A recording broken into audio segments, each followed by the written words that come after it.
Have you ever sat across from an older couple at a family gathering or maybe at a quiet diner, and noticed how the woman just stares off while her husband tells another one of his worn-out stories? She doesn't laugh. She doesn't even fake a smile. She just sips her tea, like she's heard it 1,000 times before, and she probably has. Or maybe you've seen it up close. Maybe it's your parents. Maybe it's you.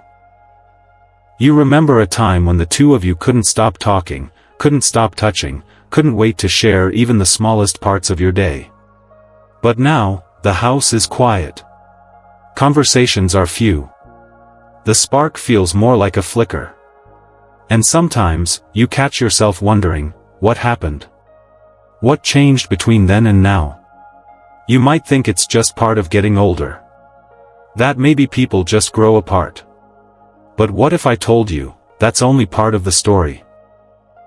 See, aging doesn't just wrinkle our skin or stiffen our joints, it shifts the way we connect with each other. It quietly rearranges the roles we've played for decades. And over time, what once felt like love, can start to feel like obligation. What once was laughter, becomes irritation. And the woman who once looked at her husband like he hung the moon, now looks at him with a strange kind of distance. It's not always dramatic. Sometimes it's subtle. Like a sigh when he asks the same question for the third time. Or a long pause before answering a simple, "How was your day?" But it's real. And for many women, especially in their 60, 70, and beyond, it's a feeling they don't always talk about, but silently carry. And here's the part that no one really says out loud: many women start to dislike their husbands as they get older. Not out of cruelty. Not out of selfishness. But because of very real, very practical reasons that slowly build up over time. And today, we're going to talk about it. We're going to explore 5 surprisingly down-to-earth reasons why that emotional shift happens. And most importantly, what couples can do about it. Because it's never too late to understand each other again. To reconnect. To listen differently. To love differently. So, if you're in a relationship and something just feels off. Or if you're watching someone you love go through this and you don't quite know how to help, this video is for you. By the end of it, you'll see these moments not as the end of a relationship, but as a turning point. A moment to pause, reflect, and rebuild with honesty and care. Now, before we dive in, I want to hear from you. Have you seen this happen before? In your marriage? In your parents? In a friend's relationship? Type "I've seen it" in the comments if this hits close to home. And if you care about understanding the hidden emotional shifts that come with aging, and how to care for the hearts that carry them, subscribe to Elderly Wisdom Guide. Because growing older isn't just about adding years, it's about adding depth to our love, our understanding, and our connections. Let's talk about what's really happening behind those quiet dinners and distant stares. You ready? Let's begin. 1. Emotional labor fatigue. Let's begin with something you don't often hear talked about, but you feel it every day. Take Linda from Ohio. She's 68 now. For most of her life, she's been the glue holding her family together. She remembered every birthday.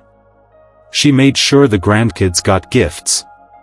She diffused arguments between her husband and their adult sons. She smoothed over her daughter's heartbreaks, balanced her household, and still made time to smile through Sunday dinners. She wasn't just the mother. She wasn't just the wife. She was the emotional compass of the entire family. But lately, Linda has started to feel something she never let herself feel before: tired. Not the kind of tired that a nap can fix. No, this is the deep, heavy exhaustion that comes from being needed too much for too long, without ever truly being seen. And now? Instead of joy, she's starting to feel resentment. Not because she stopped loving her family, but because she's poured from her cup for 40 years. And no one's thought to refill it. That right there is emotional labor fatigue. And it's more common than most people realize. Science actually backs this up. Studies have shown that, especially in long-term marriages, women tend to carry the emotional burden of the relationship. They're the ones noticing when someone's feeling off. They're the ones who remember the small details, who try to keep peace, who emotionally check in even when they're struggling themselves. And with age, that pressure builds up.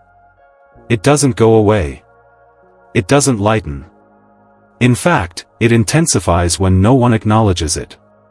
See, emotional caregiving isn't something you clock in and out of. It's invisible work. And when no one says, "I see what you do. Thank you," it begins to feel like no one values it. Now, here's the thing, many husbands don't even realize it's happening. They just think their wife is becoming irritable. More sensitive. Less fun. They might chalk it up to aging hormones or mood swings. But that's not what it is. This is the weight of decades of carrying everyone else's feelings, without having space for your own. So, what can be done? It starts with something so simple, yet so powerful: gratitude. Not once a year. Not just on her birthday. But in the everyday. Tell her, "Thank you for remembering that thing I forgot." Tell her, "I know I haven't said it enough, but I see what you do for this family." Tell her, "I know you've carried us for a long time, and I want to carry you, too." Those words? They don't erase the years, but they start to ease the weight. Because emotional labor might be invisible, but that doesn't mean it should go unspoken. But you know, fatigue doesn't just live in the heart. Sometimes, it shows up in the body. 2. Health decline and unequal aging. Let's take a look at John and Carol. They both retired the same year. Same house. Same daily schedule. But life didn't stay equal for long. Carol, now in her early 70s, makes it a point to get up early, take a walk around the neighborhood, stretch her joints, prepare heart-healthy meals, and keep her yearly checkups. She stays active, pays attention to what she eats, and tries to keep her mind sharp by reading or doing puzzles every evening. John? Well, John still eats like he's 40. He skips his checkups. He brushes off Carol's concerns with a laugh and says, "I'm fine. Been doing it this way for years." Instead of walking with her, he sits in his recliner with the remote, drinking his usual can of soda, the same way he's done for decades. At first, Carol didn't say much.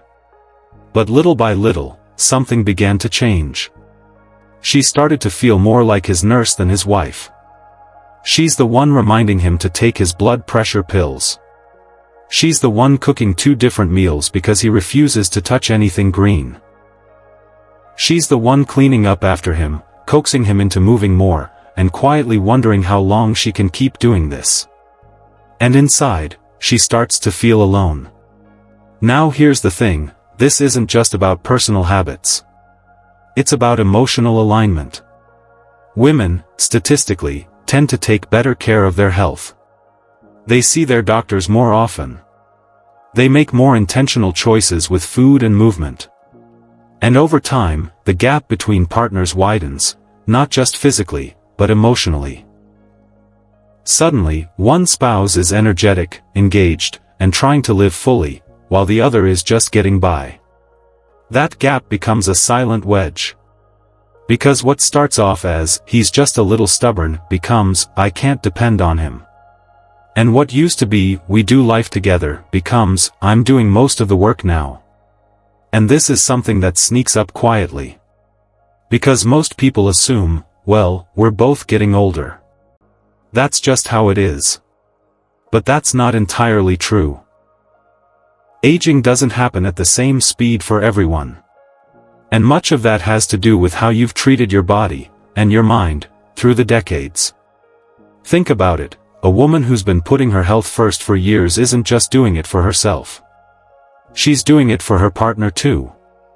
She wants them to age together. To live well together. To still enjoy the small things, travel, family visits, or just sitting on the porch with a cup of coffee and a clear mind. But when one partner chooses to ignore the signs, neglect the body, and reject change, it sends a message, whether they realize it or not: I'm not willing to show up for our future. That hurts. It feels like abandonment in slow motion. So, what can couples do? It doesn't have to be complicated. It starts with shared goals, and small changes made together. Take a walk together in the morning. Cook one healthy dinner as a team each week. Go to doctor appointments together. Celebrate both of your efforts. Because aging together isn't just about being under the same roof. It's about choosing the same direction, step by step. But when your bodies are no longer in sync, when your lifestyles clash, something else creeps in next. Frustration. Not over big things, but over the little, everyday routines that start to feel one-sided. 3. Communication breakdown over time. Let me tell you about Barbara and Richard. They've been married for over 45 years. The kind of couple that everyone used to look up to. The ones who danced at weddings, laughed during card games, and finished each other's sentences without even trying. Richard used to joke around a lot, light teasing, harmless little comments. And Barbara used to love it. She'd laugh, swat him on the arm, roll her eyes in that playful way. It was part of their rhythm. It made her feel noticed, adored. But now, Barbara is 72. And those same comments? They don't land the same. They sting. What once felt cute now feels dismissive. What once made her smile now makes her feel small. You see, it's not that Richard has changed all that much. It's that Barbara's needs have changed. And Richard never noticed. That right there is a silent shift that happens in many long-term relationships as we age. Over the years, we assume we know our partner. We think we've got them all figured out. We get used to the same words, the same tones, the same inside jokes. But life keeps moving. Our needs evolve. Our sensitivities shift. The things we once found charming can slowly begin to feel like misunderstandings waiting to happen. And what makes it harder? We stop talking about it. We assume, well, they should know me by now.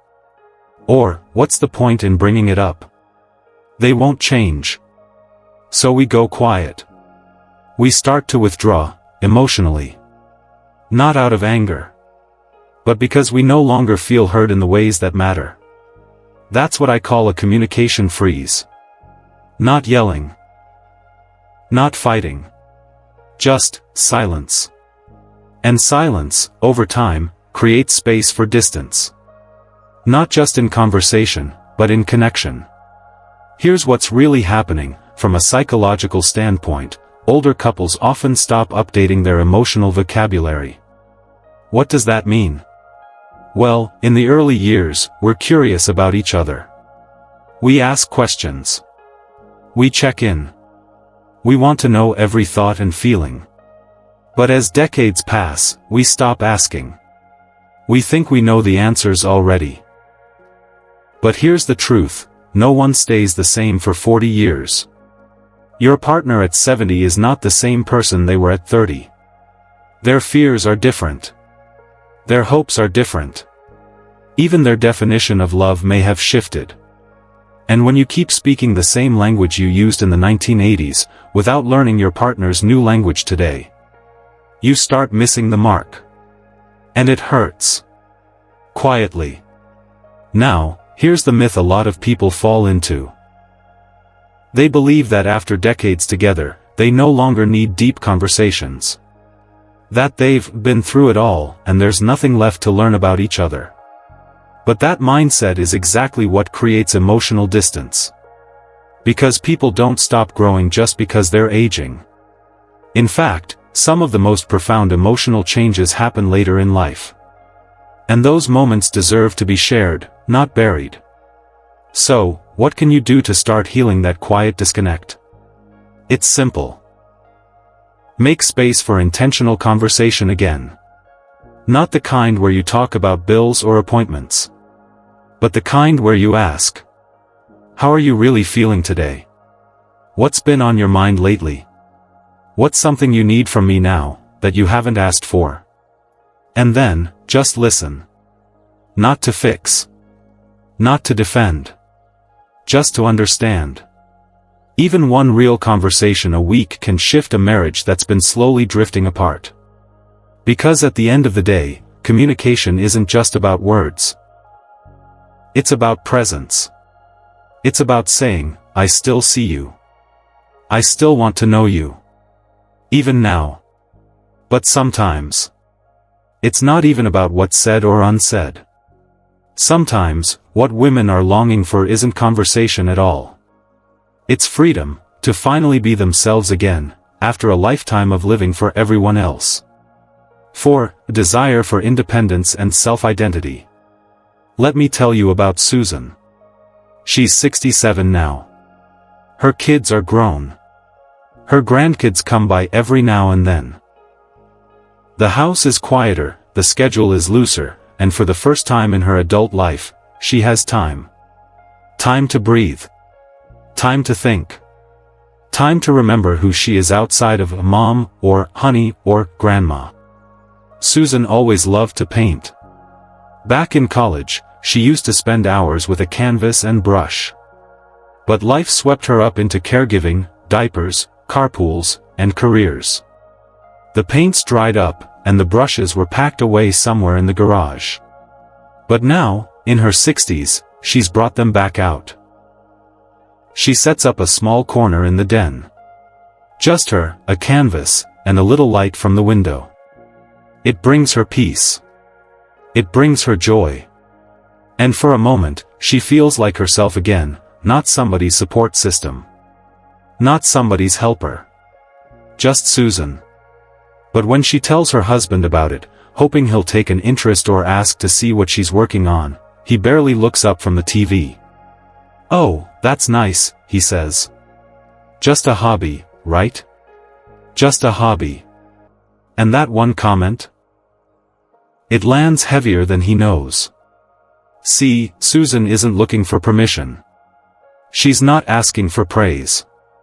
But she is asking, quietly, for recognition. For her partner to see that she's still growing. That she still has a spark.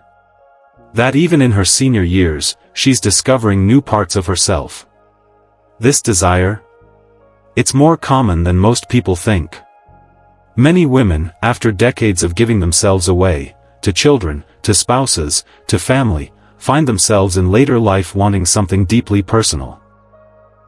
Independence. Self-expression. A sense of identity that's theirs and theirs alone. And if their partner doesn't support that evolution? If he brushes it off? Or worse, makes her feel guilty for it? The distance between them starts to widen. Not in loud arguments, but in quiet emotional withdrawal. Now, here's where the misconception creeps in. People often assume that women in their 60s, 70s, and beyond just want to rest. To retire. To relax. And sure, some do. And that's beautiful. But many? They're just now finding the space to dream again. This isn't the end for them, it's the beginning of a second chapter. A chapter that includes creativity, travel, spirituality, service, or learning. A chapter where they explore what makes them feel alive. And when that journey isn't welcomed, when it's met with indifference or dismissal from the one person they've spent a lifetime with, that is when emotional walls go up. Not out of spite. But out of quiet self-protection. So, what's the answer? It's simple, really. Celebrate your partner's growth. Ask her, what lights you up these days? Show interest, even if you don't fully understand the passion, understand that it's important to her. Remember that loving someone isn't about keeping them the same, it's about watching them unfold, even at 70. And ask yourself this, when was the last time you asked your spouse about their dreams, not the dreams from decades ago, but the ones that are being born right now? Because yes, even now, dreams don't die. And when you nurture your partner's dreams, no matter their age, you breathe life back into the relationship. You remind them that they're more than just a memory of who they used to be.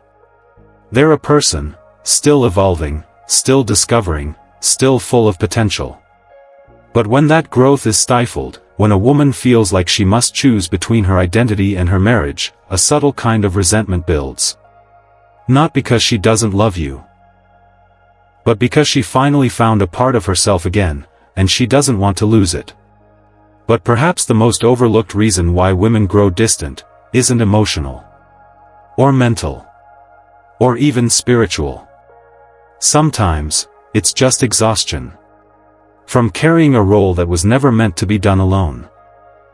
5. The shift from partnership to parenting. Let me take you into Evelyn's world. She's 73. Her husband, Ron, is 76. A proud man, worked with his hands all his life, fixing cars, repairing anything around the house, never asked for help. But a few years ago, things began to shift. First, it was his knees, getting stiffer, slower. Then came the blood pressure issues. Then his memory started slipping in small ways. Before long, Evelyn found herself doing things she never imagined she'd need to do for the man she once walked down the aisle with. She started helping Ron bathe, organizing his medications, managing doctor's appointments, dressing him, cleaning up when accidents happened, making sure he took his pills, speaking on his behalf when he got confused. And slowly, without anyone saying it out loud, Evelyn stopped feeling like a wife, and started feeling like a parent. She didn't complain. She loved Ron. Of course she did. She took her vows seriously, in sickness and in health. She showed up every single day. But deep inside, she was grieving. Grieving the man he used to be. Grieving the version of herself that used to be a partner, not a caregiver. Grieving the marriage that had slowly turned into something that felt more like duty than intimacy. And this is the hard part that so many women never talk about. Because how do you say out loud, "I'm tired of being needed this much," without feeling like a bad person? How do you admit that love doesn't erase the weight of constant caregiving? You see, when one partner becomes physically or mentally dependent on the other, the balance in the relationship shifts drastically. The romance fades into routines. The conversations become reminders: take your pill, don't forget your cane. The connection becomes overshadowed by care tasks. It's not that the love is gone. It's that the roles have changed. And when a woman spends her days making sure her husband is fed, washed, clothed, medicated, and rested, there's not much space left for her to be emotionally vulnerable. Or to receive affection. Or even to have her own needs met. She's too busy holding everything together. Now here's where people often get it wrong. They say, if you really love someone, it shouldn't matter. But that's not entirely true. Love matters. But so does support. Because caregiving, especially long-term, isn't just about doing what's needed. It's about carrying an emotional load that is relentless. It's waking up in the middle of the night to check if they're breathing. It's wondering if you're doing enough. It's losing parts of yourself while trying to keep someone else whole. And without help, even the strongest love can start to feel like an obligation. So, what can be done? One word: support. If you're in a position like Evelyn's, don't wait until you're completely burned out. Bring in help. That doesn't mean you're giving up on your spouse. It means you're preserving your marriage from becoming something neither of you ever wanted. Call a grown child and ask them to take one task off your plate. Hire a nurse for a few hours a week. Accept help from your community, your church, your neighbors. Even a small break can mean everything. Because when a woman feels supported, she can return to being more than a caregiver. She can show up as a wife again. As a friend. As a partner. And that matters. Because aging isn't just about managing illness or loss. It's about preserving dignity, yours and your spouse's. Now, when you step back and look at all of this, the emotional fatigue, the health gaps, the silence, the buried identity, and the heavy responsibility of caregiving, it's not hard to see how the emotional distance begins. But what does it all really mean? What's underneath these quiet shifts? Let's go deeper. Let's talk about what all of this truly represents. And what it reveals about the kind of love we're carrying into our final years. It's heartbreaking, isn't it? To realize that sometimes, love doesn't disappear, it just gets buried. Buried under decades of fatigue, under words left unsaid, under sacrifices no one ever acknowledged. Buried beneath health scares, routine check-ins, and the daily responsibilities that slowly took the place of emotional connection. That soft laughter from across the table. That warm touch on the back when no one was watching. That shared glance that once said, "I understand you." All of that gets clouded by years of caregiving, compromise, and quiet disappointment. And for so many women, it's not that they stopped loving their husbands. It's that they forgot what it felt like to be loved as themselves. Not as the helper. Not as the dependable one. Not as the background pillar. But as the woman they used to be. But let me ask you something. What if this isn't the end? What if this is a turning point? What if, right here, right now, you had the chance to pause? To see each other again. To stop assuming. To stop glossing over. To stop walking past the silence in the room. And instead, to choose each other again. Not out of routine. But out of real, present, grown-up love. This stage of life? It doesn't have to be a slow drifting apart. It can be a realignment. A chance to ask one another, what do you need from me now? What brings you peace these days? What can I do to make you feel loved again? Even if you've been together for 40, 50, 60 years, there are still things you don't know about each other. That's the beauty of aging with intention. It's not just about surviving the years, it's about deepening the bond through them. So, here's what I want you to do, have the conversation. Today. Not tomorrow. Not when things calm down. Sit across from your spouse. And ask, what have you been carrying lately that I haven't seen? What lights you up now, at this stage of life? Then, just listen. Not to respond. Not to fix. Just to understand. Because understanding is what heals distance. Not fancy vacations. Not grand gestures. Just simple, real understanding. And if you're thinking, it's been too long, we're too far gone, please hear me. You're not. You've spent a lifetime together. And yes, there have been sacrifices. Yes, things have changed. But the fact that you're still here, watching this, reflecting, wanting more, that means there's still something worth fighting for. With care. With communication. With curiosity. The golden years can still shine. Not because they're easy. But because you made the brave choice, to see one another again. So, let's take a moment to remember the 5 practical, but deeply emotional, reasons why many women begin to feel distant from their husbands in later life. 1.